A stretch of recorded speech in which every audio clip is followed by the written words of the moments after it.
3 айлык квитанцияны Кыргыз Республикасынын кайсы мыйзамдык актыларына таянып 1 айда жибердиңиздер. Ошого расмий түшүндүрмө берип коюңуздарчы. Телеметрия иштебей калгандыктан Ооба. биз 3 айдыкын топтоп бир жиберип атабыз деп атасыздар, туурабы? Албетте. Иштебей калган телеметрия анан кантип силер ошону жарандарга, абоненттерге 3 айда иштеп калып жиберип атасыз? Счетный механизмы толугу менен эле иштеп атат. Сөгүш берилди, мага жеке өзүмө сөгүш берилди. Саламатсыздарбы, урматтуу кесиптештер. Мен бүгүн баягы буга чейин Жогорку Кеңештин пленардык жыйынында Газпром Кыргызстан ишканасы боюнча суроо көтөргөмүн. Өзүңүздөр билесиздер, октябрь, ноябрь айындагы телеметриянын иштебей калгандыгынын алкагында 3 айлык квитанцияны топтоп 1 айда жибергендиги тууралуу бизге ушул шаардыктардан, жалпы эле ушул жарандардан маалыматтар, кайрылуулар абдан көп түшүп атат.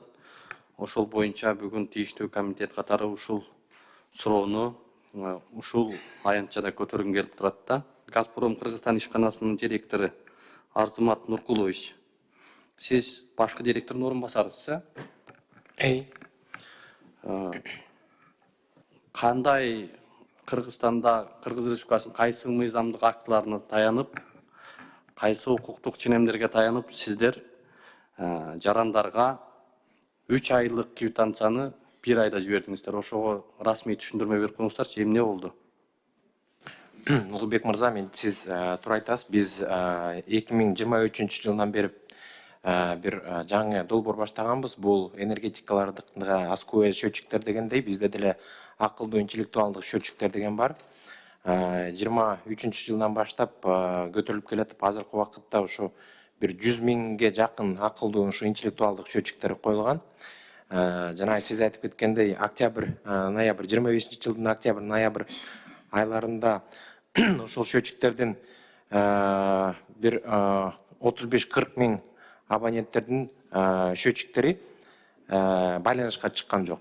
Бул жерден эми техникалык сбой десе болот. Бул серверлерде жана DDoS атака деп эсептеп, система коопсуздук системасы кээ бир портторду жаап койдуптур. Ошондуктан бул счетчиктердин көрсөткүчтөрү толук эмес, бизге берилген эмес. 31 декабрдын 31-ден 1 январга толук 100% счетчиктери байланышка чыгып, толуктанган маалыматты ошо сиз айткандай кээ бир абоненттердики 2 айдыкы, кээ бир абоненттердики 3 айдыкы, бул октябрь, ноябрь, декабрь, кээ бирлердики ноябрь, декабрь топтолуп январдын башында квитанцияга берилди. Бул эми өзүбүздүн жанакы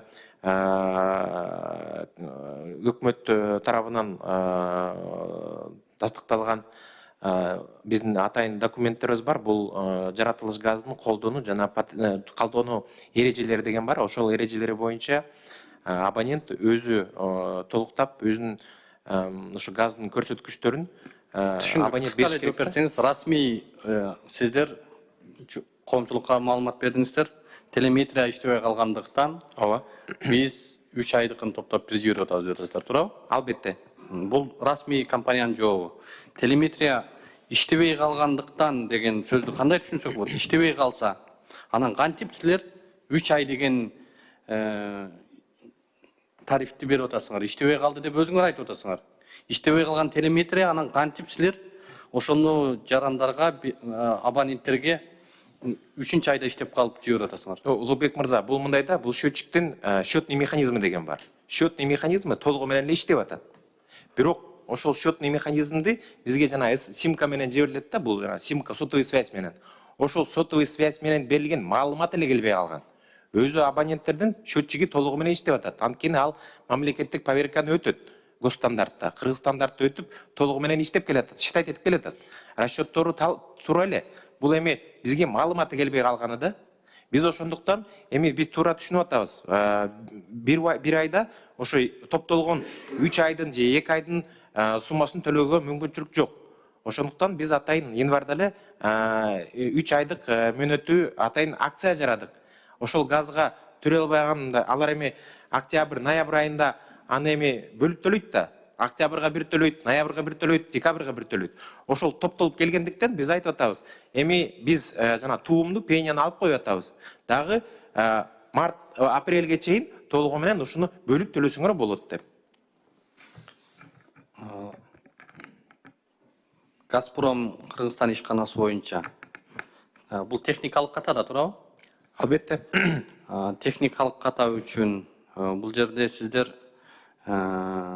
телеметриядагы мүчөлүштүктөр болгондуктан сиздердин типтүү жободо же коомдук жалпы ачык келишимде кардарларга кабарлабай туруп, алардын макулдугусуз өзгөртүп, каалагандай бааны бир айда топтоп жиберип, 3 айдыкын бир айда топтоп жиберип койгонго ошол келишимдерде көрсөтүлгөнбү сиздерде? Албетте биз счетчиктер толугу менен кандай эсептей болсо ошол көрсөткүчтөрдү биз квитанцияга киргизүүгө зарылбыз. Ошол атайын ошол оферта деп коет, публичный оферта. Бул эми биздин абоненттер менен чогуу публичный договор кол коюлган. Ошондой эле жанакы мен жана айтып кеткендей мамлекеттик тараптан өкмөттүн токтому менен бекитилген газ менен колдонуу эрежелеринде каралган. Менин оюмча бул жерде өтө мындай одоно, копол аракет деп бааласак болот. Мен азыр бир жарандардан келген катты окуп коеюн. Мен Алмакеева, Чамагүл, Нижний Аларча, Тихая 91 көчөсүндө жашайм дейт. Саматов Улукбек мырза, мен сизге кайрылганымдын себеби газдан дейт, мага 17 000 келген. Мен 3 жылдан ашык Газпромго барып, начальниктерди таппай келем, кайрылам, жооп жок дейт. Арыз жазып келгем, чалсам да көтөрбөйт. Ушул айдын 18 февраль күнү мен 2 айлык кылып төлөмдө 37 000 сом андан нерв бутум баспай калды дейт. Врачтардын алдындамын, азыр дарыланып атам дейт.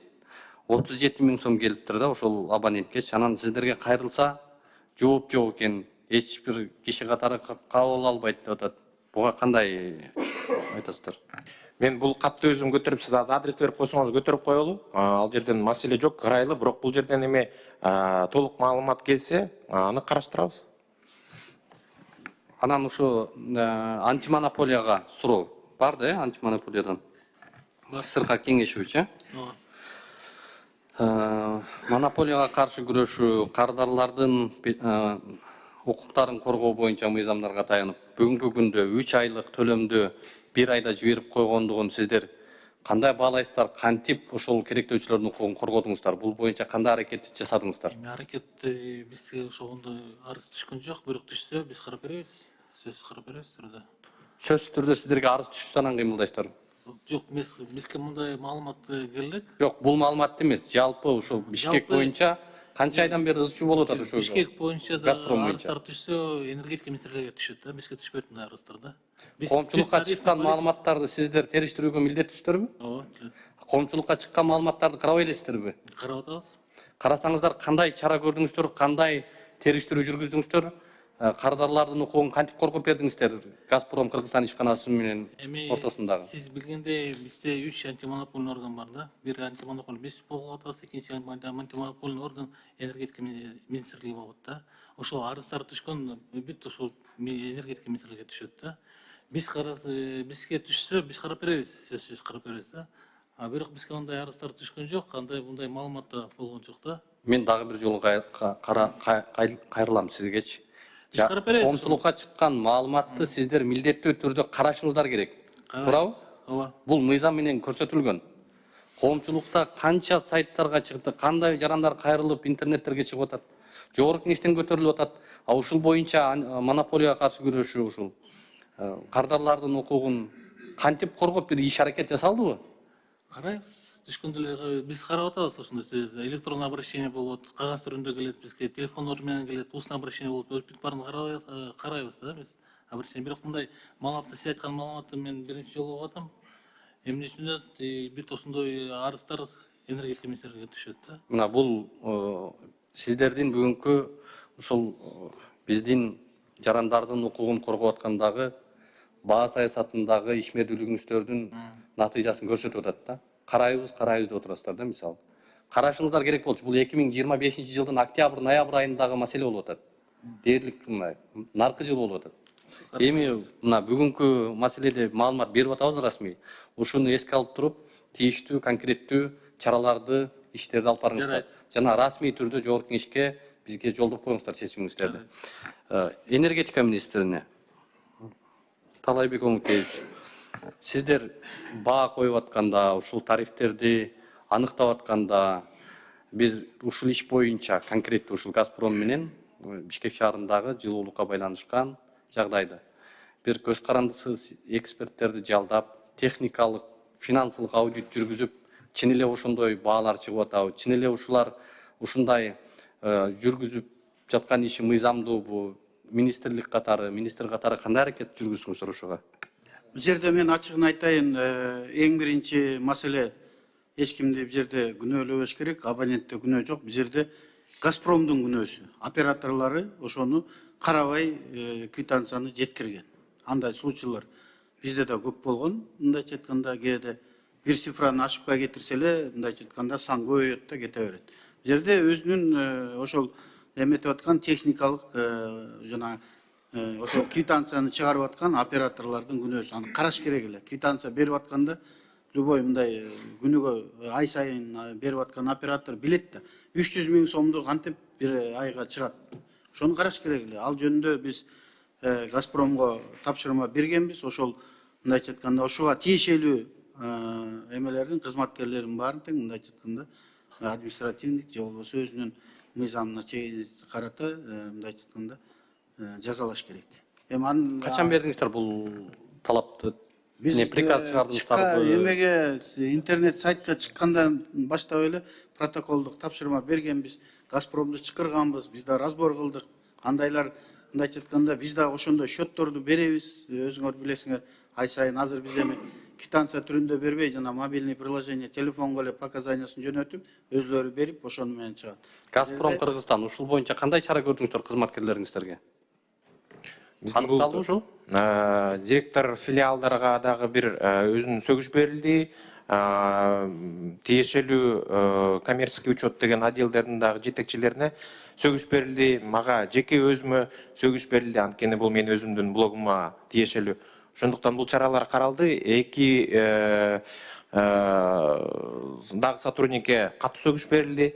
Ушундай маалыматтар толугар берилди. Мына энергетика министрлиги кандай кыласыздар? Эми ушул телеметрия иштебей кала турган болсо, дагы ушундай кайталана турган болсо, кандай болот? Жок, мындай эми бир жолу кетирген катаны экинчи жолу мындайча айтканда кетирбеш керек эми. Ал биздин газ колдонуучуларга эмнең иштебей калды, телеметрияң иштебей калды же операторың күнөө келтирди, алардын иши жок да, алар колдонгон газына ай сайын төлөп атат. Ошон үчүн бул жерде мындайча айтканда шалаакылык только Газпромдон кеткен да ошол. Так что эч кандай эме жок. Эми мындан аркысын мен ойлойм, уже мындайча айтканда контролдо болот депчи. Улуубек мырза, кечиресиз, мен дагы толуктап кетейин. Биз ушул ситуациядан кийин бир нече чогулуштарды өткөздүк. Атайын методиканы иштеп чыкмак болдук. Анткени бул эми техника кээ бир жерлерде биз бул моментте биздин серверлерибиз бой болду. Андан тышкары эми сотовый абоненттердин, сотовый связьтин оператордун деле сбойлору болуп атат. Бир нече райондордо толугу менен байланыш чыкпай атат. Ошондуктан атайын бир методика иштеп чыкмак болдук. Азыркы убакытта ошол методиканын үстүндө иштеп атабыз. Байланыш болбой калса, счетчиктин бизге көрсөткүчтөрү толугу менен келбей калса, кандай показанияларды бириз же чалышып абонент менен бир азбы, же контролёрлорду жиберебизби деген атайын методиканы иштеп чыгып атабыз. Бул эми бизге дагы биринчи кырдаал, биринчи ситуация болду. Ошондуктан мындай башканы мындай кайталоо болбогондуктан атайын ошо бир чараларды даярдап атабыз азыркы убакытта. Талайбек жыйынтыктап коеюн. Талайбек Омукеевич, эми азыр ушундай сөгүш алган, катуу эскертүү алган кызматкерлерди мен ойлойм бул жаза аз, катуу жазалаш керек болчу. Такыр мындай катасы үчүн кечирбеш керек эле. Эмне үчүн айтып атам? Бүгүн социалдык аз камсыз болгон, жөлөк пул менен жашап аткан, айына 7-8 миң сом алган бечара, карапайым, жөнөкөй жарандар кантип 37 миң сом төлөйт? Ошонун айынан адамдар ден соолугуна зыян келип, бүгүн ооруканада жатат экен ошол мага кайрылып аткан жаран. Ушунун айынан мен оорукчан болуп калдым дейт. Стресс болдум дейт. Канча адамды стресс кылып атат булар, мисалы. 40 миңге чейин айына чыгып келип атат. Анан ошол үчүн ушул нерсе кайталанбаш керек. Кайра жанагы табигый ресурстар жөнүндө мыйзамдарга, баа саясаты боюнча мыйзамдарга өзгөртүүлөрдү киргизип, сиздер министрлик катары кайра алып келиңиздер бизге жогорку кеңешке. Мындан кийин ошондой катачылык болсо, компания өз жоопкерчилигин алып, ошол чыгымды өзү мойнуна ала турган даражага барышыбыз керек да. Компания кемчиликти техникалык ката деп коюп кутулуу менен жарандарга 3-4 айдык баягы бааны алып келип коюп аткандыгы бул туура эмес. Анан эми азыр ушул алкакта төлөй албай турган, жанагындай аз камсыз болгон социалдык муктаж жөнөкөй жарандарга эмне жанагындай өзгөртүп убакыт берсе болбойбу? Газпром министрлик шуну бир бааны карап чыгыңыздар. Мисалы үчүн жарым жылбы, 6 айбы, 7 айбы чозуп төлөй турган шарттарды киргизиш керек да. Болбосо мисалы үчүн азыр кышта өчүрүп таштаса, ал төлөй албай атса, акчасы жок болсо кандай болот? Албетте, Улугбек мырза, биз жана айтып кеткендей, январда атайын ошо акция жарыяладык. Ушул абоненттерге жана чоң квитанция келген абоненттерге атайын жарым жылдык мөөнөт бердик. Ушул газды, ушул сумманы 6 айдын убагында мындай бөлүп төлөсө болот. Ал жерде эч пеня начислять этпейбиз. Атайын автоматтуу түрдө ушундай акцияны жарыяладык. Бул эми өзүбүздүн бул катабыздан мойнуп алабыз, баш тартпайбыз. Биз билип атабыз, бул биз ката кетти деп. Ошондуктан бул эми абоненттин потреблениесин, керектөөсүн ушуну бир айда эмес, биз бир айда төлөгүлө деген талап койгон жокпуз. Чоң сумма болгондуктан муну жарым жылга чейин төлөп, мөөнөтүн узартып төлөсө болот, бөлүп төлөп болсо болот да. Эч бир туум, эч бир пени начисление болбойт. Жерде экинчиден Улукбек мырза мындай да, тариф маселеси боюнча эч кандай жерде тиешеси жок. Ал мындайча айтканда өзү колдонулган газдын эсеби боюнча эле мындайча айтканда акчасын төлөйт. Экинчиден аз камсыздоо үй бүлөнүн баары тең бизде каралган.